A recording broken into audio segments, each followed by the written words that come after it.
In this video, we're going to build the first ever triple decker micro camper. This is definitely one of our most insane builds, and yes, it's street legal. So I want you guys to sit back, crank that hot water up if you're in the shower, blare the volume if you're cleaning, because this is going to be crazy. This idea all started because we built this double decker micro camper 2 years ago. It was awesome at the time and we loved it.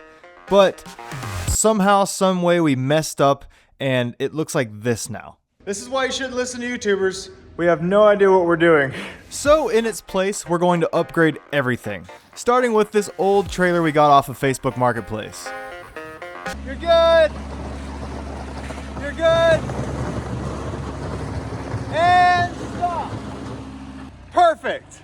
Okay, so I know it's not the prettiest trailer in the world, but we wanted it for one main reason. It was beefy. Look how thick the metal on the tongue is. This thing is strong and it's built to hold some weight. All we had to do was just strip this extra stuff off.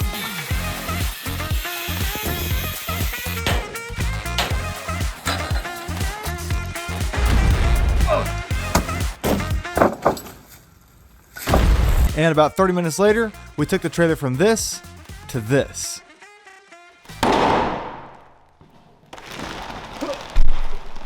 Full disclosure, I almost fell right there. Again, this really isn't meant to be a tutorial, but the first thing you want to do when you're building a triple decker micro camper is to put a layer of plastic down. We did 2 layers. It's just a moisture barrier to help keep water out where this doesn't happen. Then we put down a layer of foam for insulating purposes. And one more layer of plastic for good measure. After that, we could bolt down our base plate to the metal on the trailer, put our plywood floor in, which my brother, my dad, and I screwed down a lot. And look, it's a pretty cool looking base. This is gonna be the biggest micro camper ever. And with the base done, we were finally ready to move on to the walls. For the walls, we're putting liquid nail down to kind of help glue it and seal it off from the outside. We're trying to build this good, at least the best we can.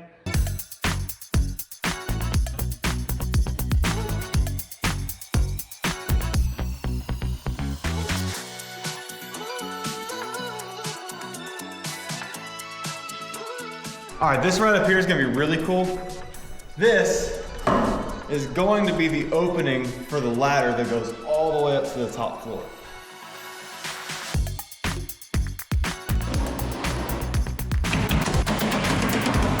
Now that the bottom floor is done, it was time to move on to the top 2 floors, and those needed to be as light as possible. So for the walls, we cut a bunch of 2x4s in half. The goal is to have virtually no weight on the top 2 floors. That way it'll never want to tip over, even though it's going to be freakishly tall. Okay, we're getting really high now, and there's one more story to add. The top floor's got to be a little special because we don't want a box going down the road. Here, take a look at the old camper. You see how it looks like a toaster? That's the same look we wanted for this one. And to get that look, me and my dad drew out a curve on the sheet of plywood. Here is the piece we need. Cut out a ton of them, glued and screwed them together. Beautiful! To get a wall like this.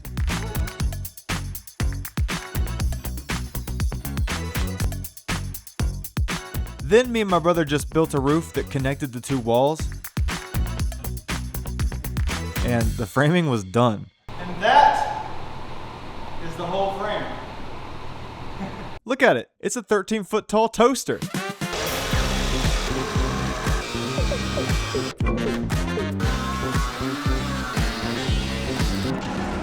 That took 40 minutes. I had to remove the wheel wells because it was finally time to put siding on this thing. At least the bottom. Well, we got one sheet on. For extra strength, every single piece of plywood was glued onto the studs and the base. Then once we got the bottom wrapped, we couldn't go any farther until we got the top 2 stories wrapped on the inside. You'll see why later. To bend the plywood along the roof without it snapping, me and my dad actually put the sheets in my pool. We waited around for about 20 minutes and oh yeah. Look how bendy it is now. Look at that.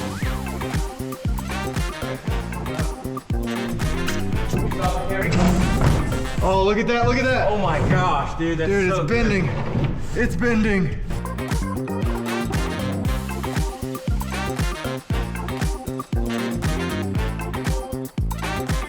All right, Dad, you want to explain to them how we're going to do this? Cardboard. For the sides, we use cardboard to trace the shape, or we could cut it out on plywood, giving us the perfect piece for the wall. Then we went down to the second story and put up the ceiling, and of course the walls. And I know I just showed you all this from the inside, but I had cameras recording on the outside, and it's like super satisfying, so I'm gonna make you watch it again real quick. This isn't awkward. I'm just showing you the video again. Now that the top 2 floors are covered up, it is finally time for everybody's favorite part.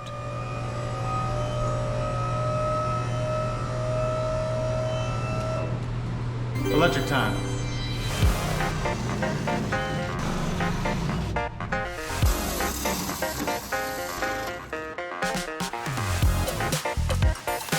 This is how I got that shot, by the way. The way we're doing electricity in this camper is kind of weird, but basically we're starting at the top with the lights and working our way down. The can lights on the 3rd story were pretty easy because my dad and I just wired them up on the roof because it wasn't covered up yet. Then after I installed the light switch, we began to work on the plugs. He said this was easy. Dude, this is crazy.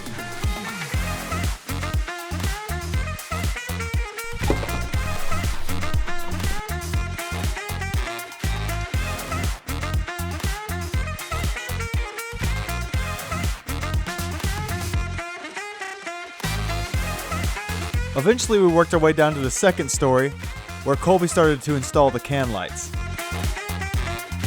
It's been a whole day. We're still doing electric time. This is one of the longest electric times we've ever had. It's still electric time.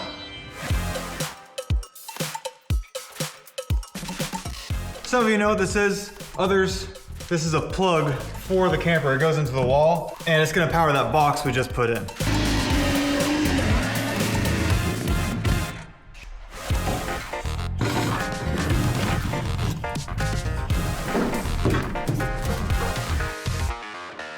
All right, my job's done. Now I'm gonna give this to my dad, where he can finish it up. Electric time. Once my dad hooked up all the wires, I plugged in the camper where we could test everything out. Hey, all the lights work! With both the 2nd and 3rd story electric done, our next step was to cover it all in spray foam to kind of lock everything together and insulate it.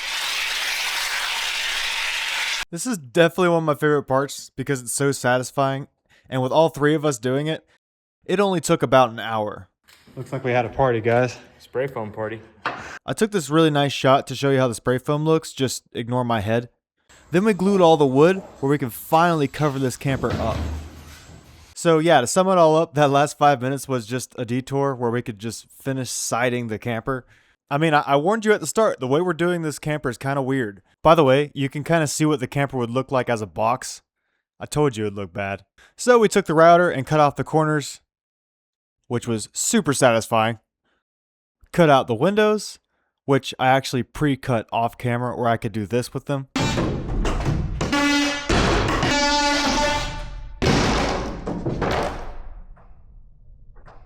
Windows! And then we put on the last bendy pieces, which were wet because we soaked these in the pool too. And this is kind of weird, but totally hilarious. There's a ladybug that landed on this light right here, and it just starts walking around in circles for a while. Until out of nowhere, a stink bug literally chases it away, does the same thing, while the ladybug lands on another light and does the same thing again. Anyway, sorry, I got distracted. We're done now. All right, ladies and gentlemen, you're in for a real treat. Electric time part 2. While we were doing the upstairs and the outside, the downstairs didn't get hardly any attention, so we're basically starting fresh.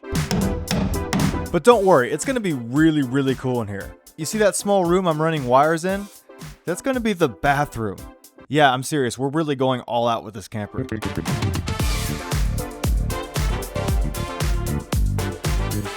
Look, you can see this story, the next one, and the next one.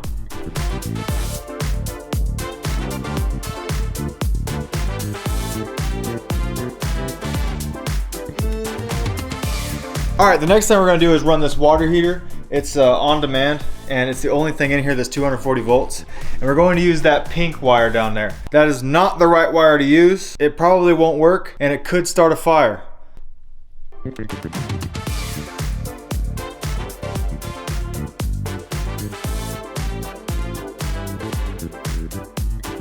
I've been thinking long and hard what to call this new segment.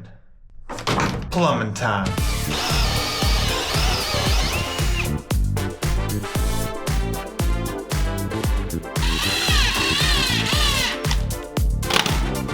Plumbing time.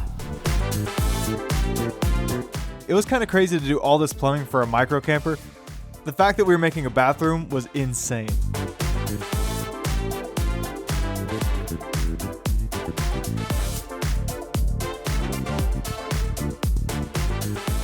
With the plumbing and electric done, it was then time to start on insulation.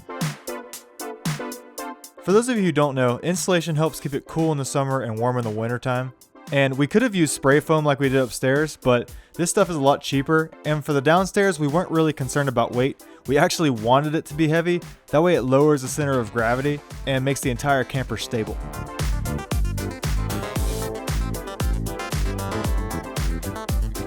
With the insulation done, we went ahead and put plywood on the walls. Again, each sheet is glued just for maximum strength here.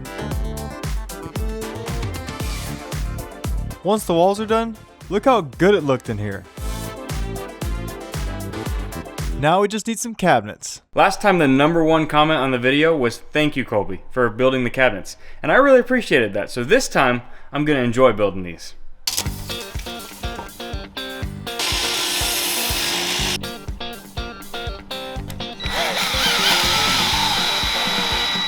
Once Colby made the fronts of the cabinets, he then started attaching wood, and as you can see, it's starting to look like a real cabinet. For our normal viewers, this is kind of old news. I mean, we do this almost every single video.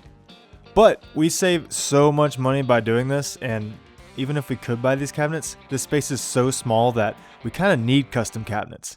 Perfect cabinet. Very nice. Meanwhile, you're probably wondering how we're going to heat this 3-story camper evenly. We can't use a mini split because there is no room for one of those. A rooftop unit won't work because it's too tall and would never heat all the rooms evenly. So luckily for us, Dreo sponsored this video and sent us 2 of their whole room heater 714s.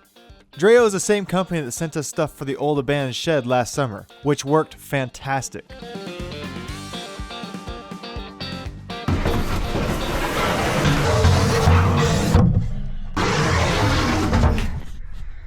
That was cool, right?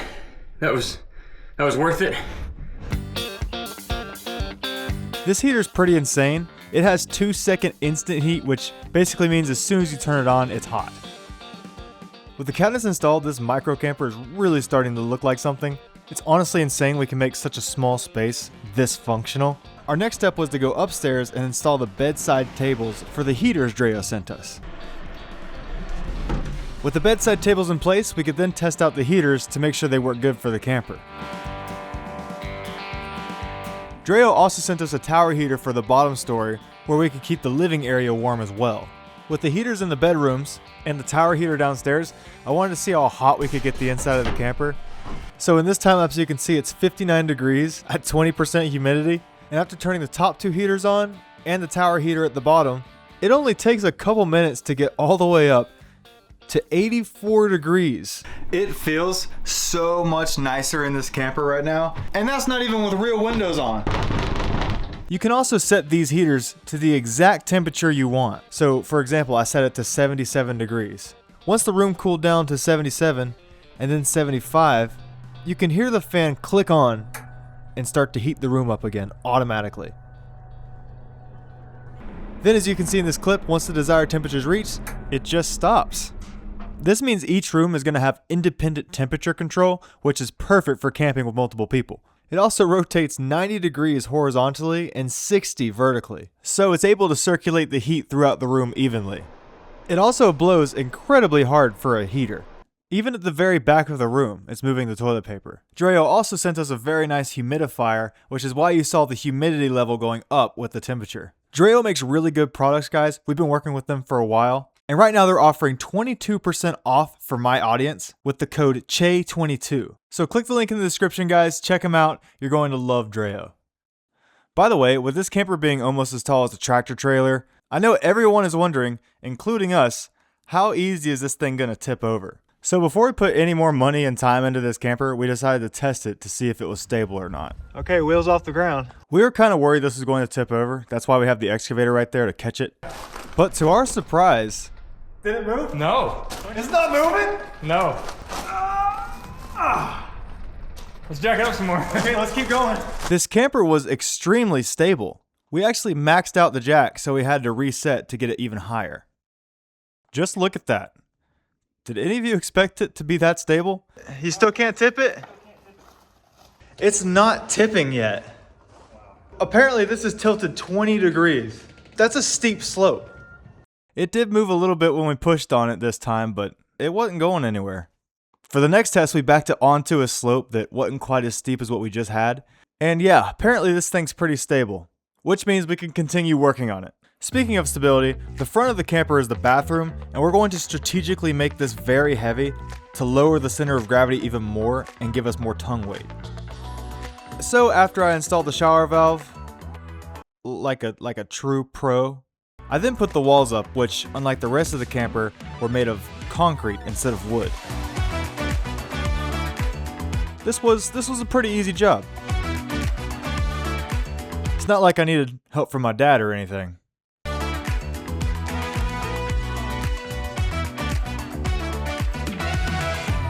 He was busy painting the cabinets with primer.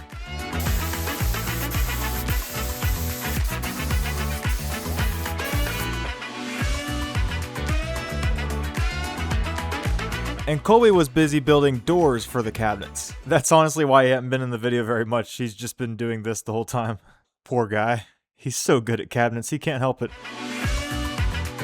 Then my dad went ahead and sprayed the cabinets green. In our last video, we restored a camper for our friends to live in, and their kitchen turned out so nice we were jealous. So we're making this kitchen look like that one.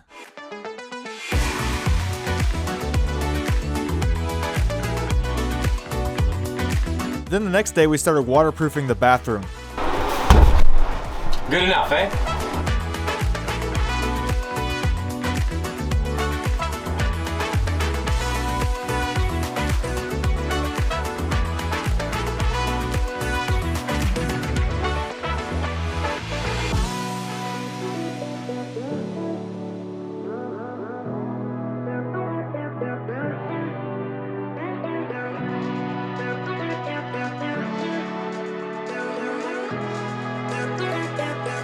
I don't know how we fit a shower in here, but it's gonna be sick.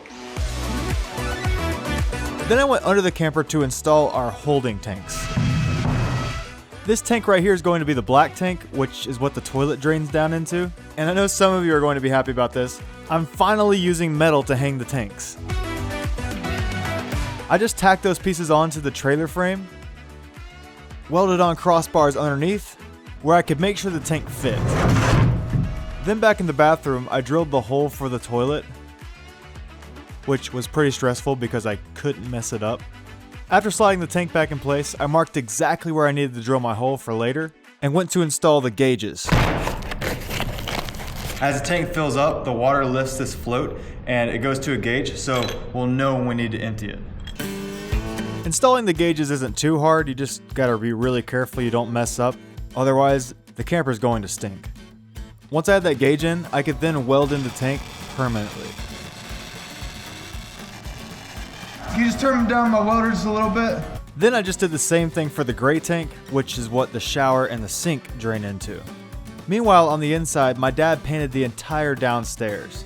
This is the only room that's gonna get painted, by the way. Well, and the bathroom too, I guess. The second and third stories were kind of getting neglected now, so I decided it was a good time to install the carpet. 70 1/4 by 117.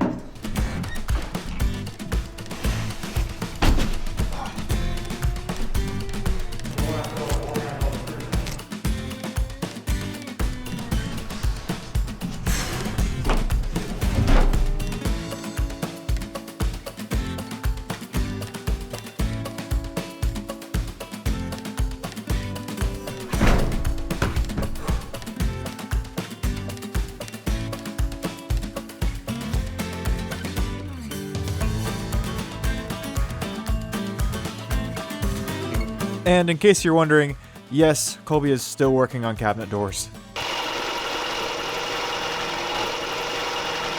Check it out, guys. They're green now.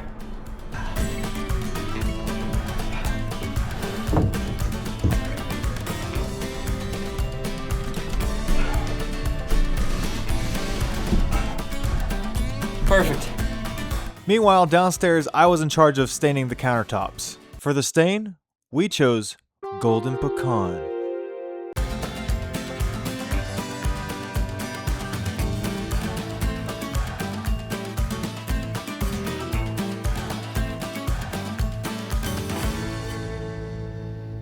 Our next step was the backsplash. For a backsplash, we always use Subway tile, pretty much because it's cheap. Each tile is like 15 cents, but this time we're trying something different. This stuff. It's nearly $1 a piece, so it's a lot more expensive, but it's gonna look awesome on this wall. Okay, normally my dad does this job, and this is my first attempt at it ever. Oh. Yeah, you can't do this. This is awful. This is crazy. And I'm not going to say it went well. This is horrible. And Colby and I might have gotten into a little argument. Tile, No, that's not how he does it. That's just it not doesn't how matter how he does it. It's just a way of doing it. But other than this first layer of mortar that went on horribly slow, in the end, it actually did go pretty well. While I was tiling, Colby also hit the upstairs rooms with some beautiful trim work. This really set them off.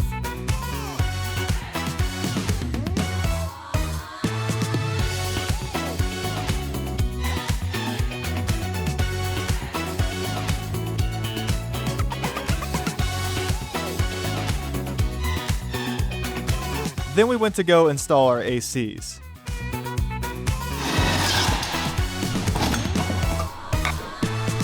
On the old double-decker camper, we had an AC unit sticking out of the side, and this was a really cheap way to do it, but I'm pretty sure water leaks into it, and it doesn't look as good as it could. So in this camper, we planned it out to put AC units inside cabinets. Oh, dude! This way, in the summer months when we need cooling, we just open the cabinet door and we're good to go. We also put another cabinet up on the second story for this same purpose.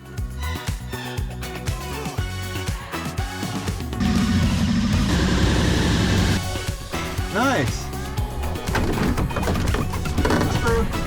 I think we're in. This way we have an AC unit upstairs and downstairs. And to get the third story cold, there's a little motorized vent that's going to pull the cold air up. Will this AC setup work?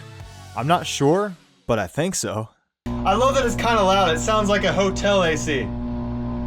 Then it was time for Colby's favorite part. It's door time. As he was installing the doors, they were looking amazing, but I felt really bad because he messed up and made the drawer fronts too small, and he was pretty upset about it. So we sanded them down, added some wood to make them bigger, bondoed them, sanded them again, primed them, painted them. All right, 3 hours later, we have the drawers. You feeling better, Colby? Yeah, I feel better. With the drawers fitting perfectly and Colby in a better mood, me and my dad could finally tile the bathroom.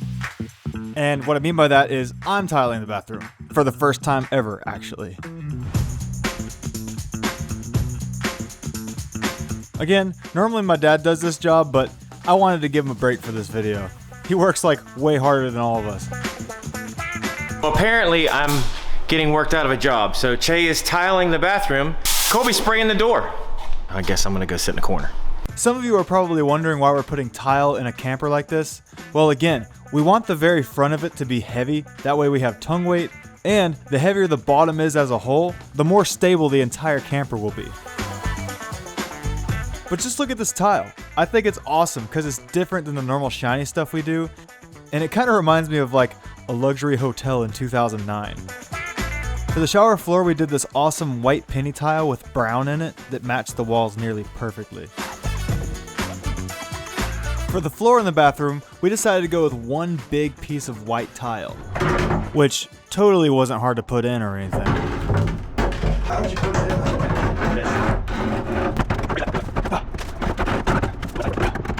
in There.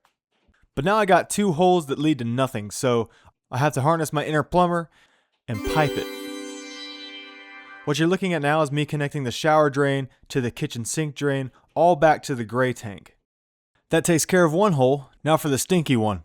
To connect the toilet to the black tank, I went ahead and drilled a hole. Then I put a rubber grommet in the hole where I could slide a PVC pipe in it. And then I went ahead and hooked up all of that to a camper drain with two levers, one for the gray tank and one for the black tank. This way, if I pull the gray lever, the gray tank drains. If I pull the black lever, the black tank drains. Easy. And now that all that was done, I could install the sink. That's a sink! The cooktop. Connect the drains. That all went back to that gray tank. Our next step was to install the door Colby's been making off camera the last couple days. It's a really nice door, and we made it for like 40 bucks. Then after screwing the toilet flange down, we installed the toilet, and I got you guys a nice view. So obviously the inside's getting done pretty well, and it looks amazing in here so far, but I know a bunch of you are wondering about the outside. Right now, being made of wood, if we took it outside and it rained, it would be ruined instantly. And on the old double-decker, we used poor man's fiberglass to waterproof it. Basically glue, a drop cloth, and exterior paint. And I don't know if we did it wrong or neglected it too much, but it's been 2 years and now the inside looks like this, so something went wrong. And we don't want this to happen to our new campers, so we're going to use real fiberglass. For those of you who don't know, fiberglass is basically a resin that goes over top of a fiber and becomes very hard and waterproof. After we mix a very specific amount of hardener in it, we stir it up, and then it goes on kind of like paint. To start off, we gave both sides of the camper 2 coats of resin. It looked pretty nice and glossy afterwards, and theoretically, it was waterproof now. But look what happens to the resin when there's no fibers in it. It's super brittle and weak. So our next step was to cut a bunch of fiber into like 12-foot strips that we could droop along the side of the camper, just like this. It's hard to see, but it's gonna look cool. Then you just take the resin and kind of work it in until it becomes more or less clear. This is a really time-consuming, messy process that nobody likes to do. Oh, no, no, no. And it's really expensive. Those bottles are like $60 a piece, and we needed 9 of them to do this project. We also didn't have quite enough fiber, so we pieced together our cutoffs for the last little bit.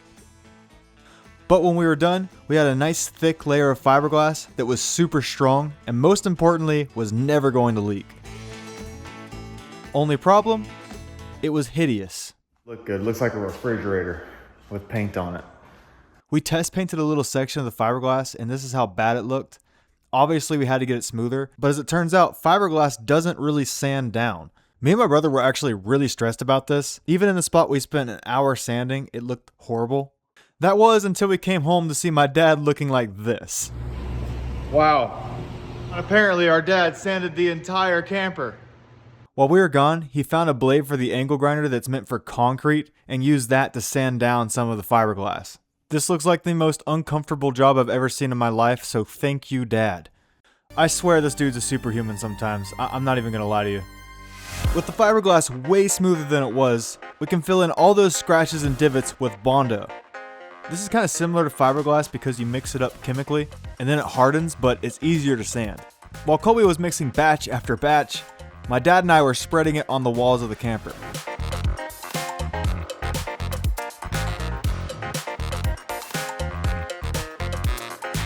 And after it went on, it's pretty rough looking. The difference is you can sand this. We worked on these walls for 14 hours straight to get them to look this smooth. While we were sanding, I also grabbed the door off of the old camper where we could reuse it. It just needed some work.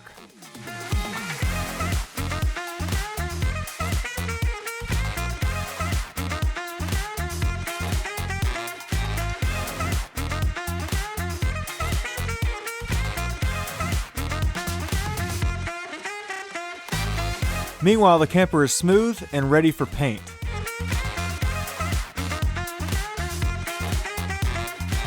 Well, primer. We started out with a gray primer.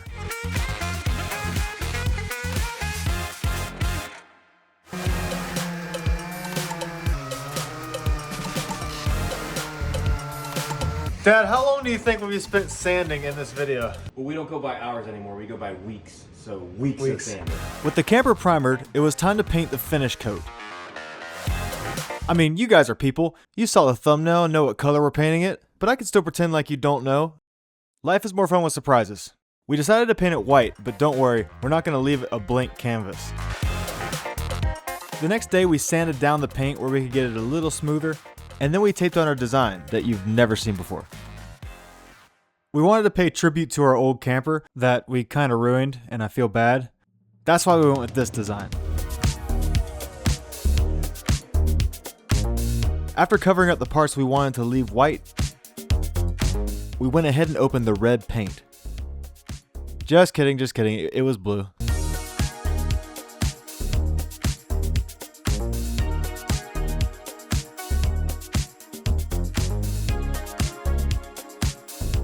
Back on the inside, I wrapped up the bathroom. We installed the floor. And we kind of need a way to get up to the third story without this ladder.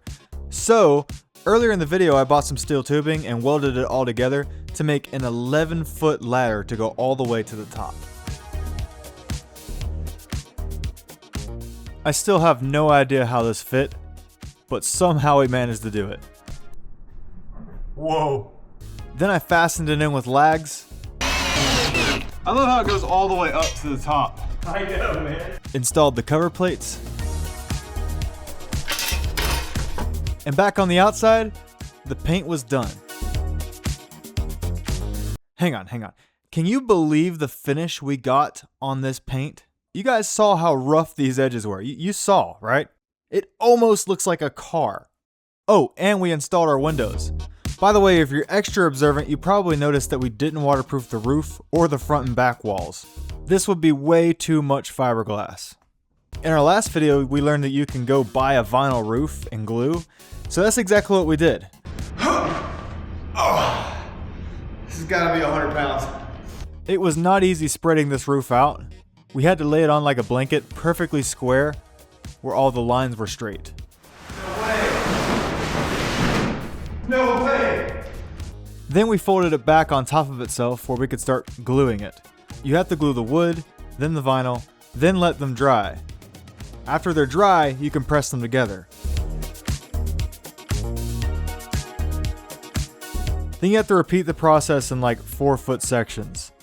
Just look at the clock while we're doing this. It took all day to get this roof on. The front was extremely difficult because we didn't want any wrinkles showing, so we had to make sure we pulled it very tight.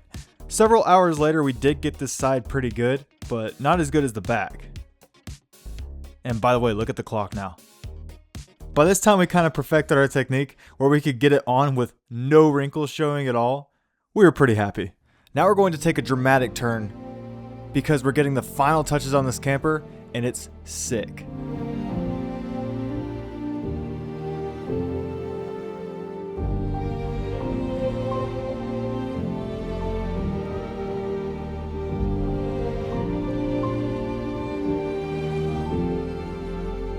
Trimming the edges out with aluminum really made them pop.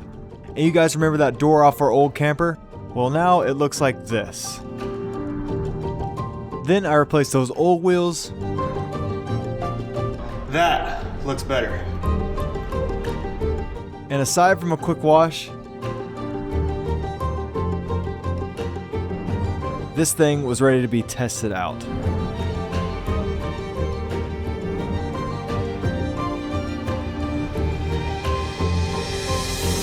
We are officially on our way to the campsite.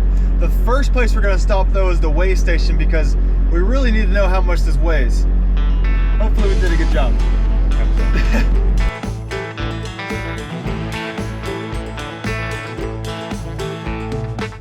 I know a lot of you are curious to see how this drives because we were too. And honestly, it wasn't that bad. We definitely needed to find out how much it weighed though, because if it was too heavy, that's going to keep us from being able to drive this far. We're hoping it's under 4,000 pounds, but I don't know. It's definitely above 4,000 pounds. Dad, how much do you think this camper weighs? A lot. Like a lot. Eventually we made it on the scale and we finally figured out how much this thing weighed. I had a good reaction clip of us reading the weight and we were all excited, but I forgot to press record, now it's gone forever. The weight of the camper is only 3,700 pounds. That's amazing. All right, we're going on the interstate now. It's never been on the interstate before. Here goes nothing. You can see it in the back there. We were all kind of staring at it because we were nervous, but at 60 miles per hour, it was stable. That's why we built the bathroom heavy where we had tongue weight. All right, well, we made it off the interstate. We're probably never gonna go faster than 65 in this thing. Just look how ridiculously awesome this thing looks in traffic. It towers over the other cars. We tried to stop for drinks, but we were a little too tall. By the time we made it to our campsite, we were really comfortable towing this, and man, it looked awesome. And now I'm going to bring the dramatic music back because this is sick.